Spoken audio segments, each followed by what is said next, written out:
And yeah, welcome you all. Good morning, everyone. Now we are just looking at the remaining part of that our fight of 1857.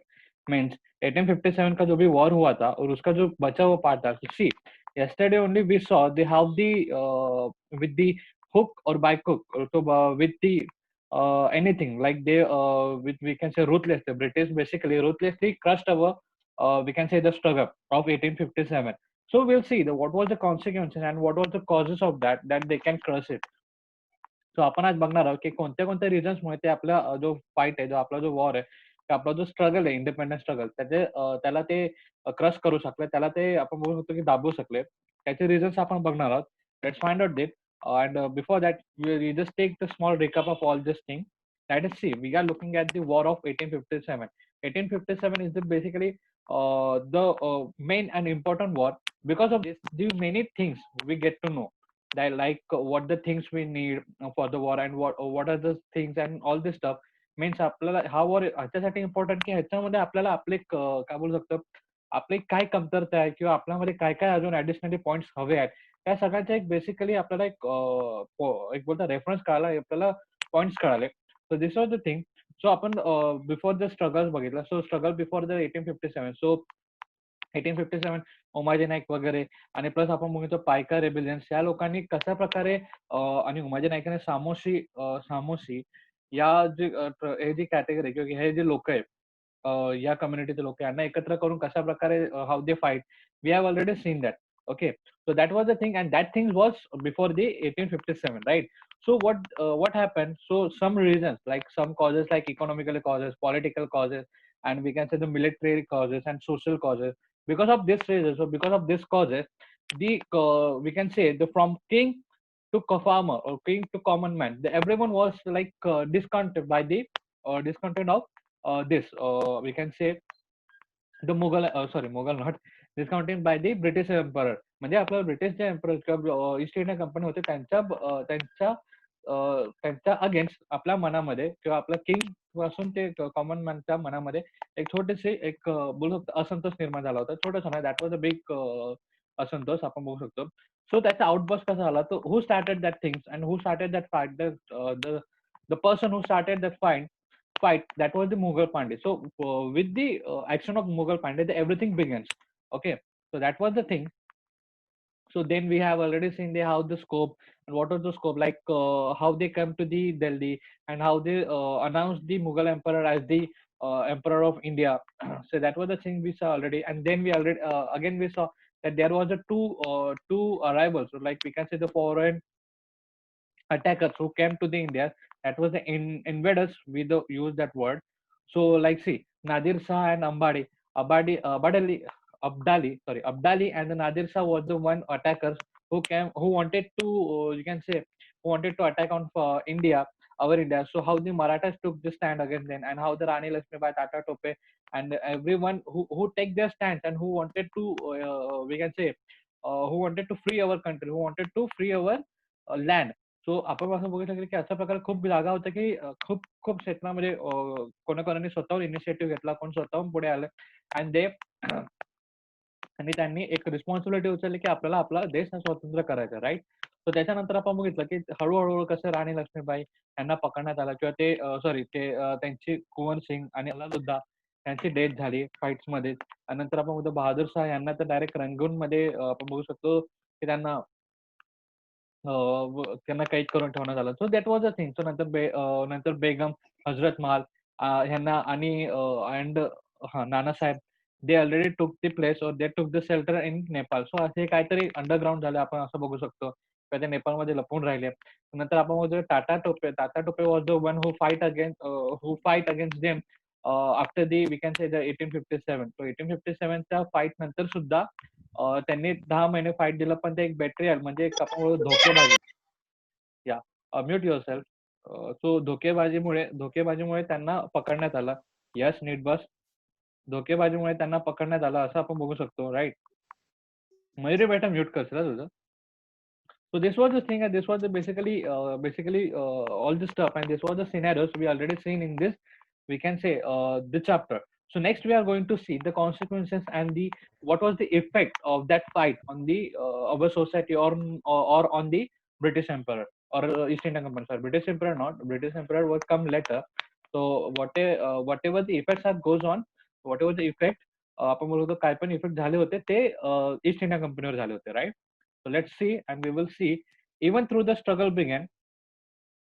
So let's go with the chapter. Even through the struggle began with the discontent among the Indian soldier, but the later, the peasant, Assyrians, common people, tribes come together to fight against the British. So we already know, like from the we can say from the king, means some kings. So from the kings to common people, everyone was like wanted to fight against the British. So this was the thing they said over in these lines.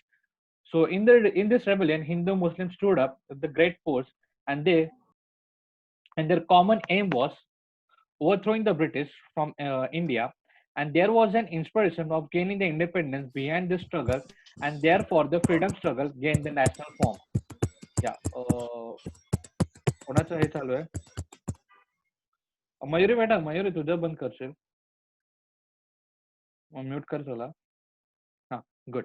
आणि कोणा हे करू नका, unmute करू नका स्वतःला. So that was the thing. So basically ते काय म्हणतात की ह्या जो फाईट्समध्ये आपल्याला बघायला भेटतं 1856च्या फाईटमध्ये from the common man, from the common man to the kings, and then from the we can say the tribals, everyone workers वगैरे, एव्हरीवन हिंदू मुस्लिम, हे सगळेजण एकत्र आले. Everyone comes together and everyone wanted to free up their India. So this was the thing, the common M.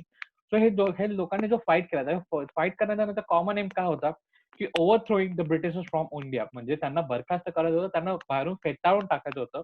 They wanted to throw them out from our country.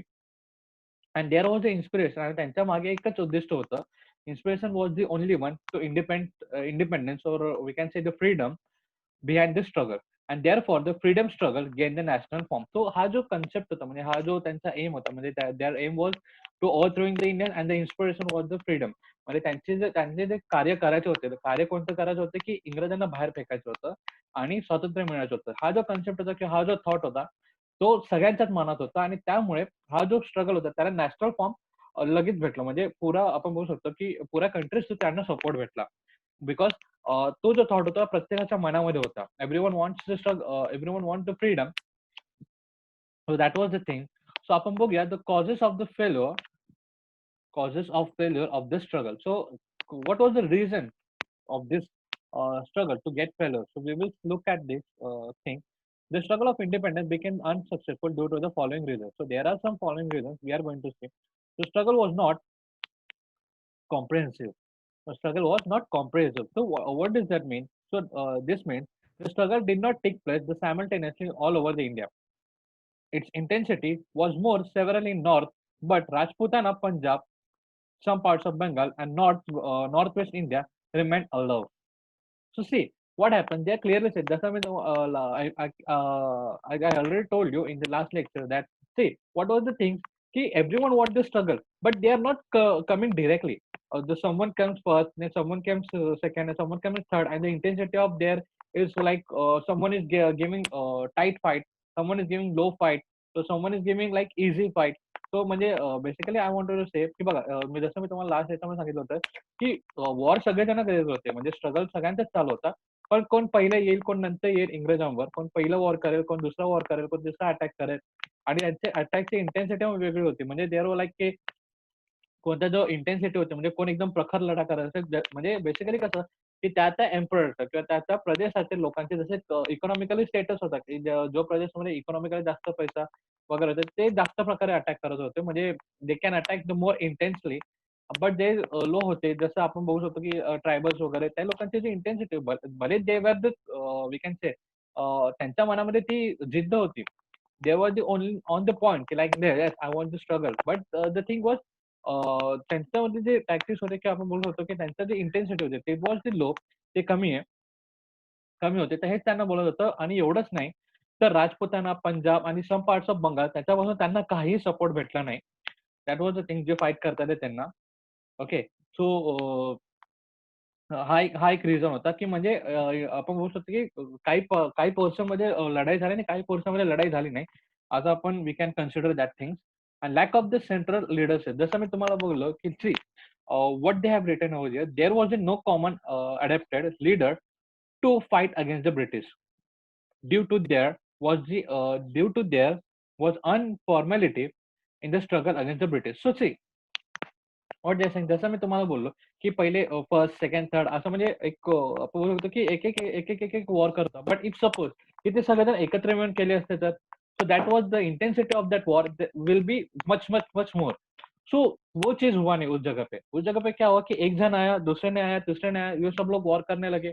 तो that वाज the thing. But अगर suppose कि अगर देखो कि जैसा अपन जैसा हम लोग बोलते हमारे स्कूल में भी पढ़ाया गया और पहिले भी हमको पढ़ाया लाइक एकीचे बळ काइंड ऑफ थिंग की बघा जर एक लाकडी आपण तोडायला गेलो की इझिली तुटते. बट समजा 5 लाकडी आपण एकसाथ गेलो तर it's difficult to break it down break it basically. So that is the thing. तो तो वो जो एक बोलते ना एक सेंट्रल रिलेशनशिप सेंट्रल लीडरशिप तो मतलब एक we can say the centralize leadership was lacking. तो वो नहीं था. इसके वजह से देर वॉज अ पॉसिबिलिटी और there was the we can say ब्रिटिशांना एक थोडा बोलतो ना दे कॅन इझिली और आणि ते टॅकल करणं त्यांना शक्य झाले. So that was a thing they was able to tackle that down. आपण असं बघू शकतो. So the most of the we can say the feudatory princes remain the allowed. So what does that mean? We will see. Just as the common people suffered due to the British rule, similarly the princes also were suffering, but expect the few other remaining faithful to the British.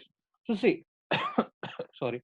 So see, we already discussed like from the king and from the emperor or from the Maharaja to the common man. Everyone wants to fight against the British, but हुआ क्या कि जो कुछ राजे कुछ महाराजे थे उन लोगों ने ब्रिटिश के खिलाफ फाइट और ब्रिटिश के खिलाफ अपना आवाज उठाया. लेकिन कुछ थे वो फेथफुली वो ब्रिटिश के साथ ही कनेक्टेड रहे. तो ये एक थिंग था कि जिसके वजह से उनको वी कैन से जिसके वजह से the British were able to tackle us down again. So this was the second reason, and the lack of military tactics. So overall ये जो reason था that was the big and the we can say एक ऐसा main point था कि जिसके वजह से Britishers was easily able to take us down.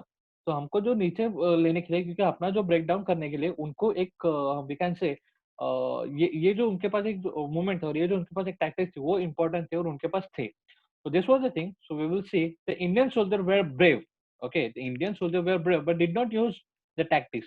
So हमारे पास शौर्य था, बट हमारे पास आइडिया नहीं था. मतलब अपन बोलते टैक्टिक्स नव्हते. तो शौर्य था हमारे पास सीरियस. तो we can see they captured the Delhi but could not retain it. So similarly, so we will see that look at the next lines also, and then we will talk about that. So similarly, the British rebels had the limited arms supply. The Britishers had economical strength, disciplined army, enough stock of latest arms, and experienced army journal. So since the transport and the communication was in the hand of the British, their movements were swift. So due to the Indian sepoy could not succeed. So we will look at this point, and then we will show the later one. Then we will see the later one. So see what they are saying ते काय बोलतात आहे की आपल्याकडे शौर्य होतं. We were brave. आपले जे सोल्जर्स होते ते ब्रेव्ह होते, परंतु त्यांच्याकडे एक आयडिया नव्हते, त्यांच्याकडे कन्सेप्ट नव्हते कसं कोणाला मारायचं किंवा कसे टॅक्टिक्स नव्हते. राईट, बेसिकली टॅक्टिक्स आपण बोलतो ना ते आपल्याकडे नव्हते, टेक्निक्स आपल्याकडे नव्हते बेसिकली. तो झालं कसं आणि झालं कसं भले आपण बोललो दिल्ली आपण जिंकू शकलो, but we already seen this thing की बघा जसे जे लॉस झाले 1857 ते 6 महिन्यामध्ये रिकव्हर करता इंग्रजांना पॉसिबल झाले. तो 6 महिन्यामध्ये इंग्रजांनी ते रिकव्हर करून गेले because they have the tactics and they have the we can say the new टेक्नॉलॉजीचे आर्म फोर्स त्यांच्याकडे होते. आपण बघूया. So this was the thing की बघा लेटेस्ट आर्म म्हणजे लेटेस्ट जे पण गॅजेट्स असते किंवा लेटेस्ट जे पण आर्म्स होते, लेटेस्ट गन्स वगैरे ते त्यांच्याकडे होते, आपल्याकडे एवढे नव्हते. So this was the thing. ते एक गोष्ट झाली. प्लस आपल्याकडे जो बोलू शकतो इकॉनॉमिकली जो आपला सोर्स आहे, प्लस आपला जो मिलिटरी सोर्स आहे, ते पण कमी होता. सर्व गोष्टी आपल्याकडे थोड्या थोड्या कमी होत्या. प्लस आपल्याकडे सर्वात मोठी गोष्ट आपल्याकडे टॅक्टिक्स नव्हते, आपल्याकडे टेक्निक्स नव्हते.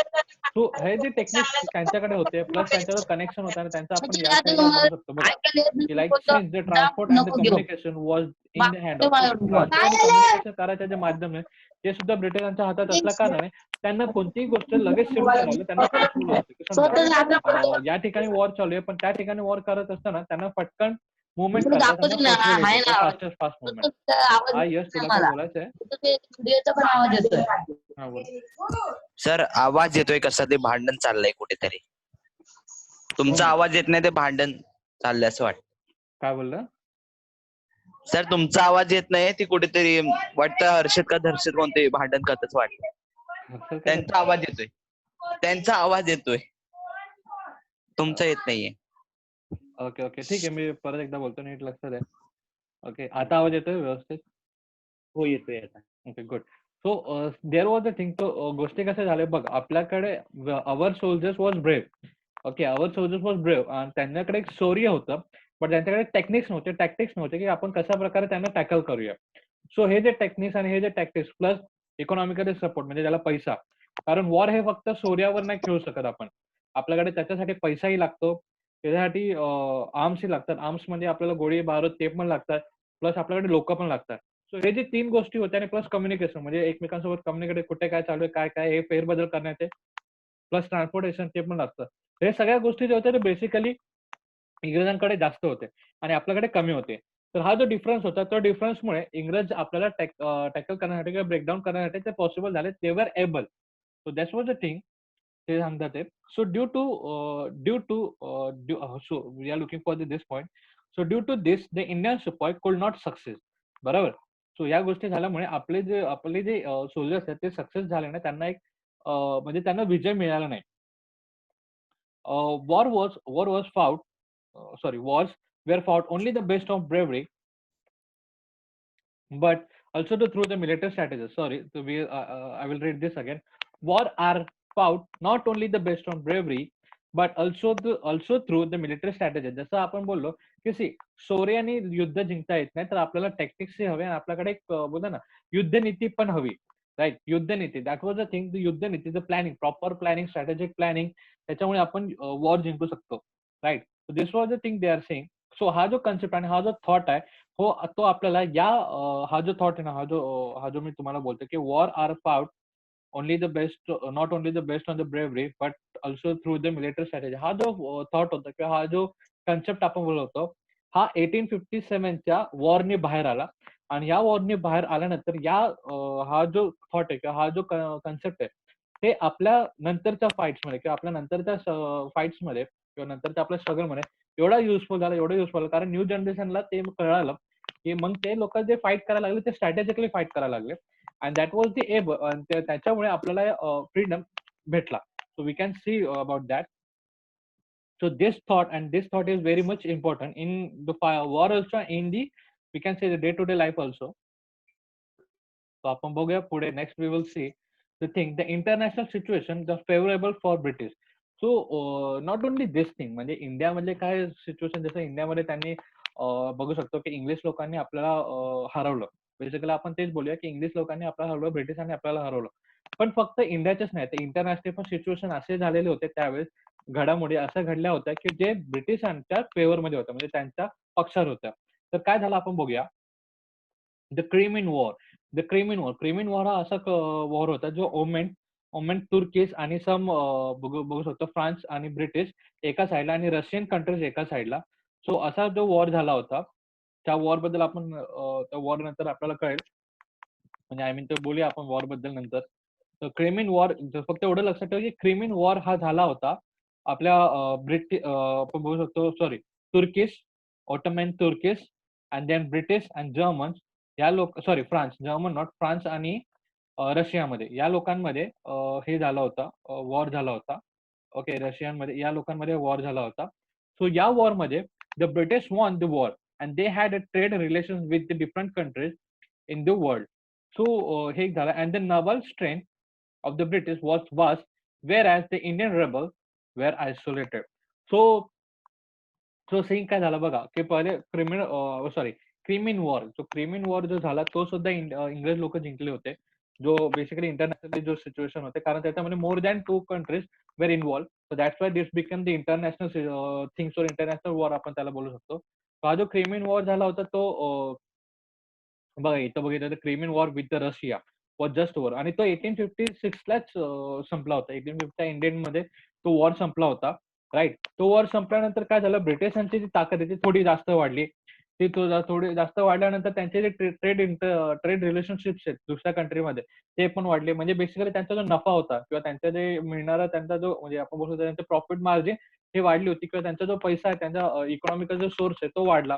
तर आपण बोलतो नंतर नवल फोर्सेस त्यांचे जे बेसिकली मिलिटरी बेसिस वगैरे ते सुद्धा वाढले होते. आणि आणि ह्या ज्या गोष्टी आपल्याकडे नव्हत्या. ओके, सो इंडियन रेबल्स म्हणजे आपले जे क्रांतिकारी होते, जे आपले फायटर्स होते, त्यांच्याकडे ती गोष्ट नव्हती. So this was the thing happens की जे इंटरनॅशनली पण त्यांच्या फेवरमध्ये होते, ब्रिटिशांच्या फेवरमध्ये, जेणेकरून आपल्याला ते टॅकल करण्यात एक पॉसिबल, आणि they were able to tackle us down. So this was the thing. So like next we will see the consequences of the freedom struggle and of the role of East India Company. So बघा, या freedom फाईटचा एक consequences काय झाला आपण बघू शकतो. त्या consequences मध्ये म्हणजे ह्याचा एक परिणाम असा झाला की ईस्ट इंडिया कंपनीचा रोल संपुष्टात आले, किंवा ईस्ट इंडिया कंपनी जो आपला रोल करायचे ते संपुष्टात आले. तर मग झालं काय त्याच्यावर तर आपण बघूया की due to the company role there was the growing dissatisfaction among the Indians, and the British rule had to face the struggle of 1857. So बघा काय झालं होतं की ईस्ट इंडिया कंपनीच्या अशा काही रूल्समुळे किंवा ईस्ट इंडिया कंपनीच्या काही आपण बोलू शकतो इनजस्टिस रूलमुळे, किंवा त्यांच्या आपण बोलू शकतो की असे काही कडक कायदे होते, स्ट्रिक्ट कायदे होते, की जेणेकरून आपल्या म्हणजे भारताच्या मनामध्ये असंतोष निर्माण झाला होता, भारताच्या मनामध्ये त्यांच्याबद्दल राग निर्माण झाला होता. आणि त्याच्यामधूनच आपण बघू शकतो की 1857 म्हणजे 1857चा जो स्ट्रगल आहे दॅट वॉज ग्रोन अप, जो राईज झाला होता, जो उठला होता. सो मग त्याच्यात काय झालं, सो बघा, it force the British parliament to end the rule of company and instead taking over the responsibility ruling over the people of India through the Government of India Act 1858. So this was the time, और हा जो time होता ज्याच्यामध्ये काय झालं माहितीये का, east India कंपनीचे रूल्स किंवा ईस्ट इंडिया कंपनीचा आपल्यावरचा जो गव्हर्नन्स आहे जो हटून डिरेक्टली जो पार्लमेंटच्या म्हणजे त्यांच्या संसदेच्या म्हणजे डिरेक्टली आता आपल्यावरती कंपनी रूल नाही करणार होती, आपल्यावरती रूल कोण करणार होतं, direct parliament, direct government of England we can say. So government of England आपल्यावरती रूल करणार होते. सो अशा गोष्टी झाल्या, कारण गोष्टी काय झालं बघा, ब्रिटिश म्हणजे पार्लमेंट म्हणजे ब्रिटिश संसद आहे त्यांच्याबरोबर किंवा ब्रिटिश गव्हर्नमेंट आहे त्यांना कळालं होतं, म्हणजे British Rani basically queen of England, queen of इंग्लंडला कळालं होतं की ईस्ट इंडिया कंपनीचा जो कारभार आहे तो भारतात व्यवस्थित चालू नाहीये.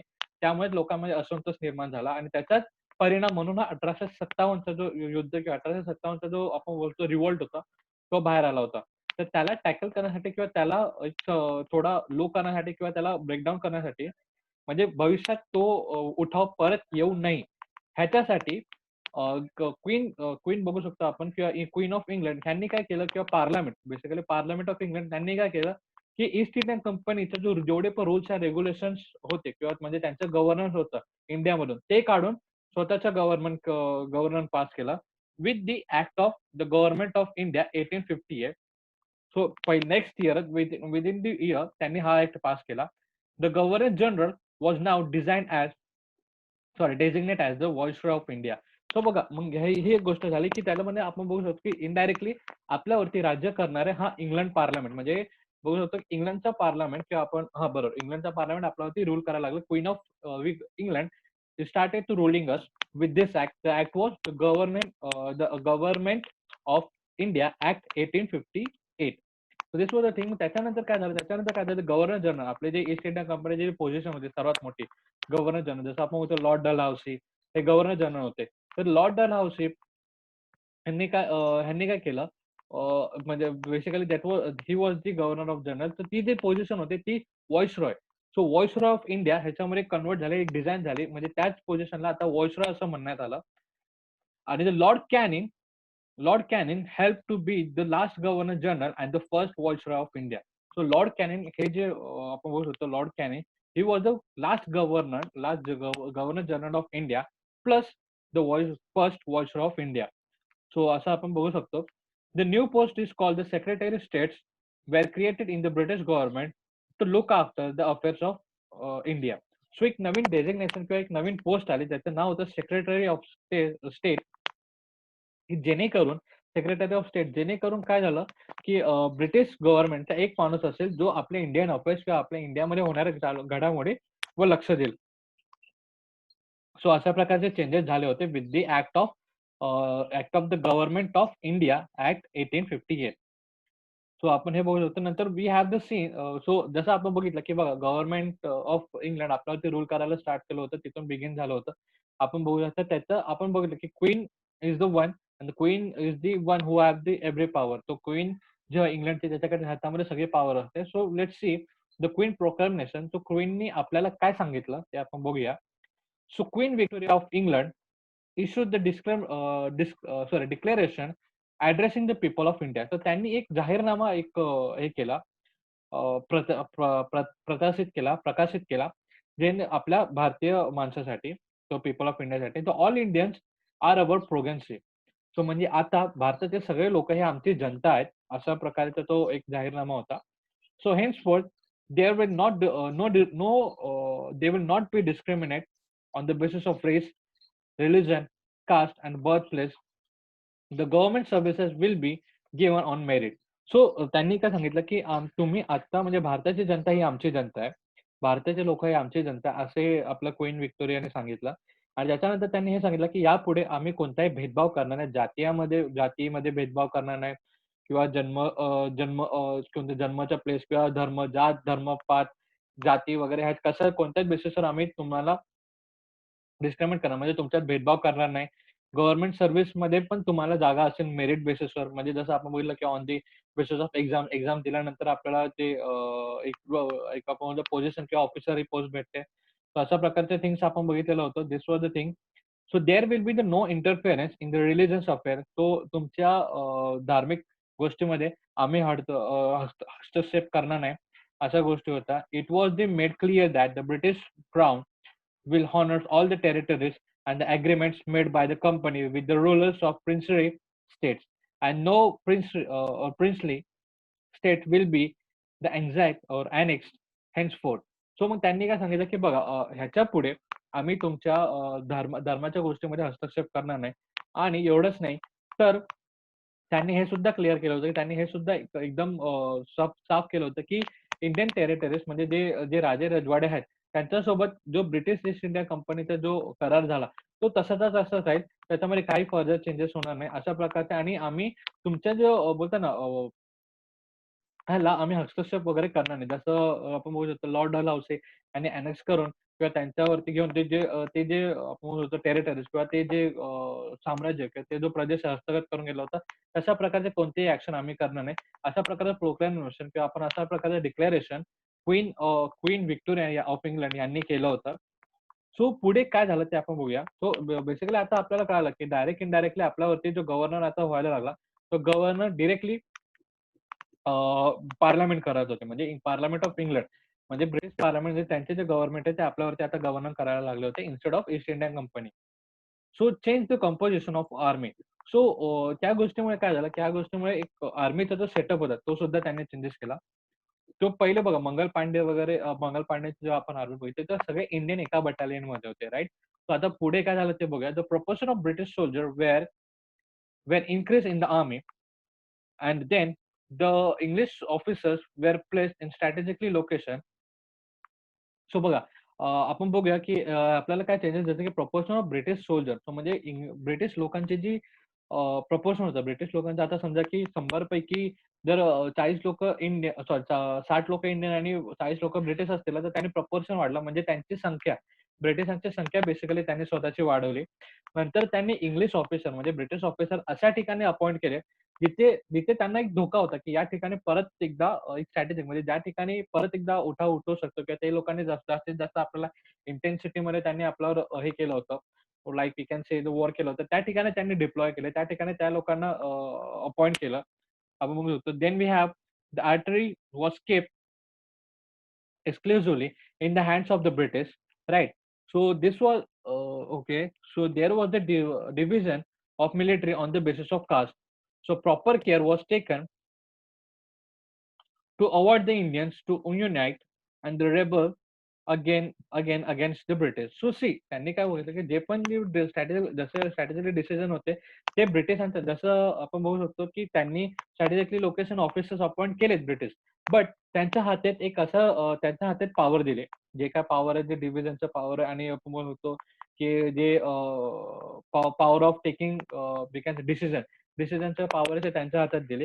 आणि त्यांनी प्रॉपर असे अरेंजमेंट करून टाकले की त्यांनी जातीय ह्याच्यामध्ये म्हणजे ज्याची जात जशी असेल त्यानुसार त्यांनी बटालियन्स बनवले, त्यानुसार त्यांनी बटालियन्स केले, त्याच्यात त्यांनी डिवाइड केले, राईट. आणि त्यांनी प्रॉपर अशी अरेंजमेंट केली की ती लोक परत कधी एकत्र येऊ शकणार नाही आणि परत आपल्या अगेन्स्ट आवाज उठवू शकत नाही. म्हणजे बेसिकली आपण बघू शकतो की ह्यांच्यामध्ये कुठे ना कुठे आपल्याला ते जो डिवाइड अँड रूल वाला एक थिंग आपल्याला दिसतो की ते काय करतं की आपल्या इंडियन्स लोकांना प्रॉपरली जातीच्या कास्टच्या बेसिसवर त्यांनी डिवाइड केलं.